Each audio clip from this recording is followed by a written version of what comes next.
Today on The Young and the Restless, Nick upsets Sally, Jack confronts Ashley and Tucker, and Audra pitches Kyle. In Sally's suite, Nick surprises her with hot sauce. He asks how her meeting with Chloe went. Sally reports she totally got out of her head for a bit. Nick is pleased to hear it. She asks about his meeting with Victor. Nick says his dad offered him a job, working with Adam. Sally rants that his father is unbelievable. Is he trying to pick a fight? She finds him infuriating. Nick says she's not the only one who feels like that.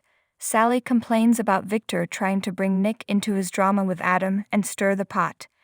Adam won't want him to work with him as he'll want all the glory. For some reason, people want to try and fix him, but it can't be done. Nick's surprised that she feels this strongly. Sally says Adam's not in her life anymore, and she'd prefer that he not deal with him either. Nick doesn't like his dad's suggestion either, but his father fears Adam will start spiraling again. Sally declares that Adam is trouble and it will only get worse. She meant it when she said she doesn't want him to be a part of her life anymore. Adam walks into the coffee house and he and Sharon exchange a look. He orders and she asks if he wants whipped cream. They chat about weekend plans. Adam will be working and Sharon has plans with Mariah, Tessa, and Aria. She suggests Adam take Connor camping, but he says the kid is away. He's throwing himself into things. Sharon asks, "What things?" Adam takes his drink and walks out even as she calls his name. Kyle walks into the GCAC and spots Audra working at a table. He flashes to having ordered her some flowers and diamond earrings. She notices him standing there and smiles. Kyle walks over and she says, "You seem very pleased about something." Kyle grins, "I am if you are." Audra loves her extravagant earrings and flowers but warns she received them in front of his wife. Kyle's unbothered. Audra wonders if that was the plan, to make her jealous. Kyle assures her that Summer didn't factor into this at all. He figured if Audra didn't call, the flowers would be a fond farewell. If she did call, the earrings would be a sparkly hello again. Audra compliments the gifts and invites him up to see how the flowers look in her suite. He'd like that. They stand up. Audra admires his attitude, not giving a damn who sees them together. Kyle has nothing to hide. Audra prefers to keep her personal life private. She sashays away and up the stairs, pausing to look back at him.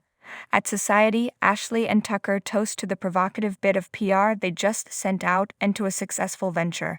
Ashley titters that Jack's phone should be pinging every minute. His head's going to explode. She hopes it's as traumatic for him as having Diane shoved down her throat has been for her. Tucker thinks it will take her brother will be traumatized. "I can already hear it," he chortles, doing an impression of Jack. "Ashley, that you would betray our family for this flim-flam man, for this charlatan. It's an outrage. You've gone too far." At the Abbott house, Diane tells Jack she feels so badly for Kyle. He and Summer are having tough times. Jack reads his phone and gawps, "Are you kidding me? I don't believe this." He tells Diane that Ashley and Tucker have gone into business together. It's an outrage.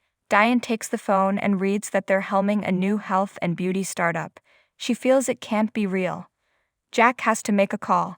He finds out the new company is legit and fumes. How did it even get this far? Diane feels responsible. Jack tells her she's not to blame. There have been times in Ashley's life when she's done things that are mystifying to him. This is one of them. "This is not your doing. This is Tucker McCall's doing, and I am through with putting up with it. And with him." At society, Tucker continues his impression of a disapproving Jack. Ashley tells him he's disturbingly good at it. Tucker predicts that Jack will make Ashley some lucrative offers to stay at Jabot. Just then, Jack and Diane walk in. Tucker raises his glass and shoots them an enthusiastic grin. A look back when Kyle Abbott and Summer Newman tied the knot. Ashley asks if Jack and Diane have come to congratulate them. Jack says he wants to speak to Tucker. Ashley makes decisions for herself and informs her brother that he can speak to her and not her business partner. Tucker pipes up, "Don't forget fiancé." They canoodle as Jack sneers that Ashley is so predictable. As soon as she couldn't get her own way, she picks up her toys and leaves them all hanging. Tucker wants to have a conversation with Jack and find out what his future brother-in-law has to say, so they head outside. Diane asks Ashley if she's sure she wants to go to war just because she doesn't like her. What will it take to end this? Ashley snarks, It sure didn't take long to get to the bargaining stage. Kyle knocks on the door of Audra's suite, and she answers in a pink silk robe. Kyle says this gives business casual a whole new meaning. She drops the robe, and he starts unbuttoning his shirt.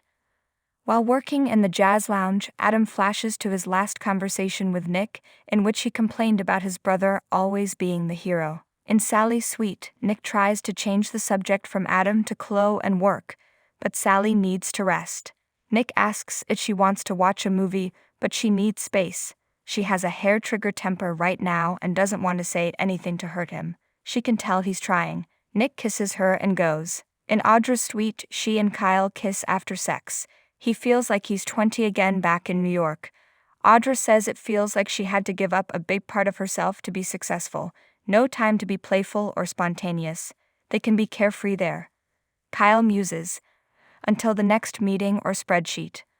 Audra confesses she really likes it at Newman. Kyle warns her it's hard to trust the Newmans. Audra is running Newman Media with autonomy and needs a right-hand man. Interested? She asks. Nick joins Sharon at Crimson Lights, where she talks about using Cameron's company for good. She asks about Sally. He admits he managed to upset her. He explains that Victor wants him to go and help Adam at McCall. In other words, insert himself where he knows he's not wanted. Victor is worried that Adam will channel his pain into going after Victoria and Newman Media. Dad thinks there needs to be some buffer. Sharon asks what he told Victor. Nick says he told him he'd think about it. He made the mistake of telling Sally, who is blown away that he's even considering it. Sharon guesses she's trying to find her equilibrium after a trauma, which is hard. Nick asks for Sharon's opinion on him working with Adam. Outside of society, Jack tells Tucker if he actually has any real affection for Ashley, he'll call off this foolishness. The wedding, the new company. He accuses him of dragging her away from the company she loves. Tucker tells Jack he's lost perspective. Jabbat is a company, nothing more.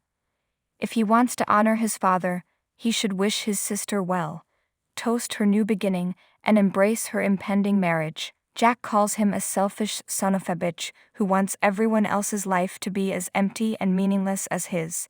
Inside, Diane tells Ashley she will do whatever it takes to make Jack's life easier and asks Ashley, "What will it take?" Ashley muses that a week ago she would have told her to leave, but now she actually wants to pursue this. It's only a matter of time before Diane does something stupid to harm Jabbat, and in the meantime, she and Tuck will be nurturing their company. When Jabbat flounders, thanks to Diane, they'll be there to help and Jack will cut her loose. "You're never going to be a true member of our family. You will never be an Abbott. Not ever as long as you live." At Crimson Lights, Sharon tells Nick that only he and Adam can decide if it's right to work together. Nick knows Adam has been emphatic about turning McCall around on his own, but he can help prevent him from making bad decisions.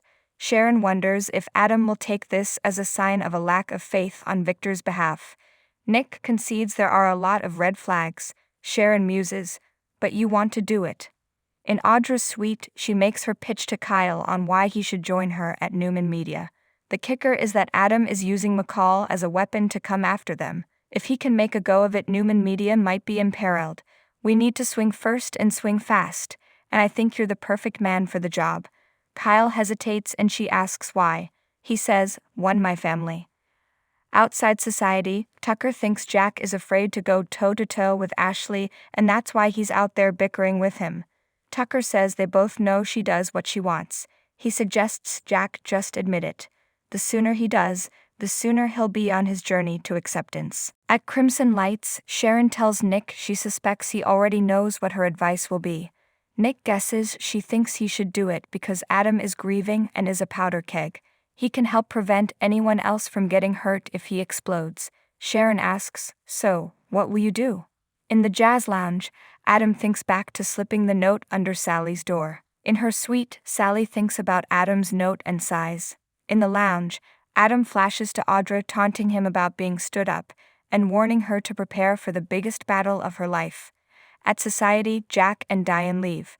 Ashley tells Tucker that Diane tried bargaining with her. She's terrible at it. Tucker relays that the news of their new venture has hit Jack hard.